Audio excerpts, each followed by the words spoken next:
At 7:14 on WGIC.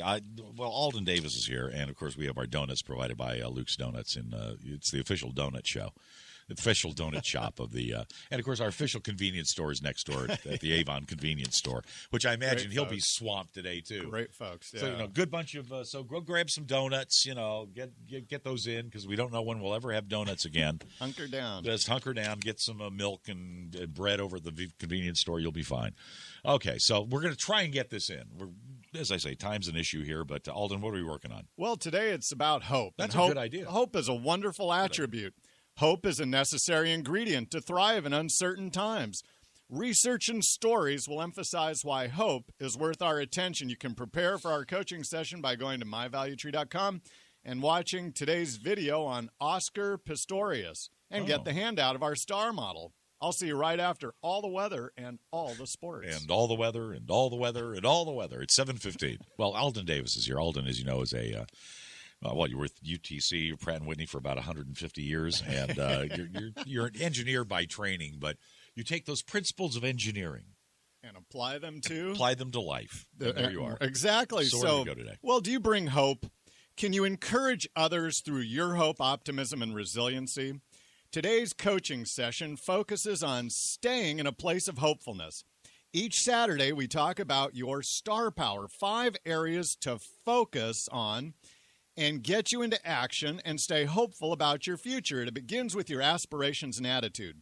These drive your appearance and then direct your abilities. Our associations, networks, give us the reach and we stay focused through our accountabilities. Each point of the model keeps us on task with specific actions, which in turn fuels our hopeful state of mind.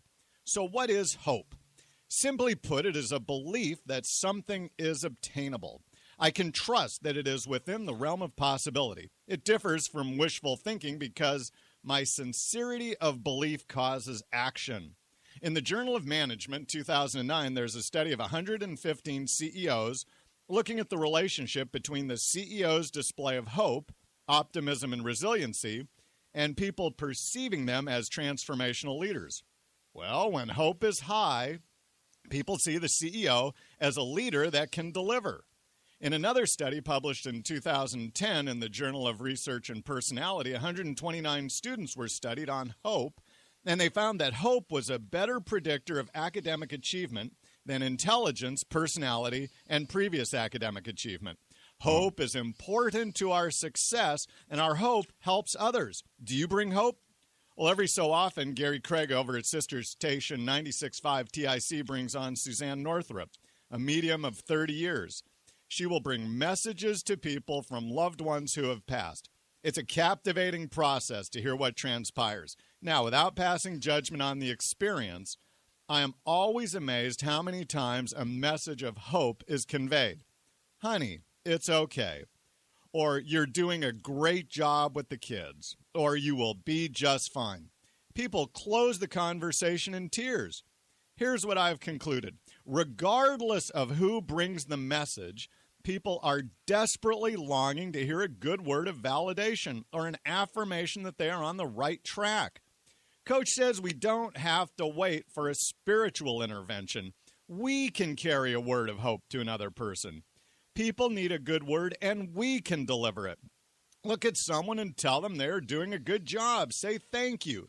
Comment on how the work was done right. Tell your neighbor what a good parent they are. Accentuate the positive for a change. The world is a tough enough place these days, and people don't need us to add more negativity to their day. Are you a person to bring hope? Sometimes your story brings hope to others. I was inspired this week at an event at the Village for Children and Families.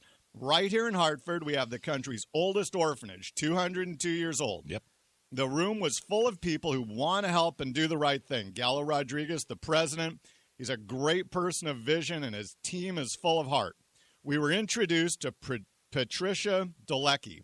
79 years ago, Ray, in 1932, she was abandoned as an infant on the streets of Hartford. Yikes. But because of the village and all the people back then who wanted to create a world of hope for children, she is with us today, living a full life with 4 children, if I recall, 11 grandchildren. Yeah.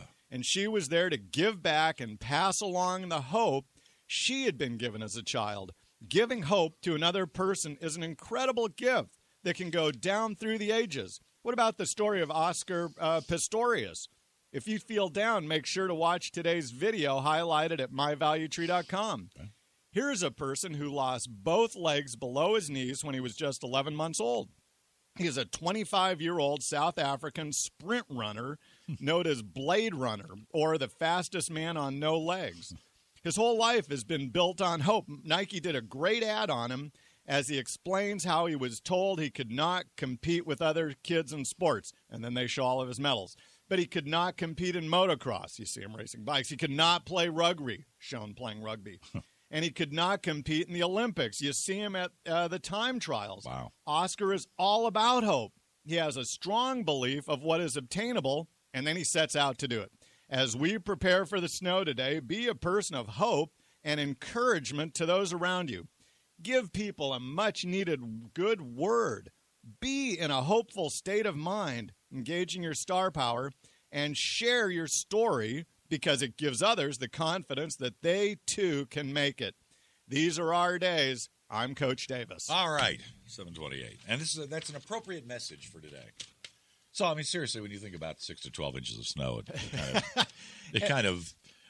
it's compared to what we're dealing with this, a whole different world. Well, and the challenge always is to be hopeful through it, good preparation, and I tell you, sharing a good word with somebody else goes a long distance. But it has to be sincere, doesn't it? Oh, absolutely. You're not just blowing smoke. I mean, you have to. Oh, no, I think sincere. But in times if people aren't feeling it, act as if. I got to tell you, act as if you're hopeful, and it eventually turns around. Okay. Well, there you are. We drive towards what our mind dwells on. Thanks, Coach.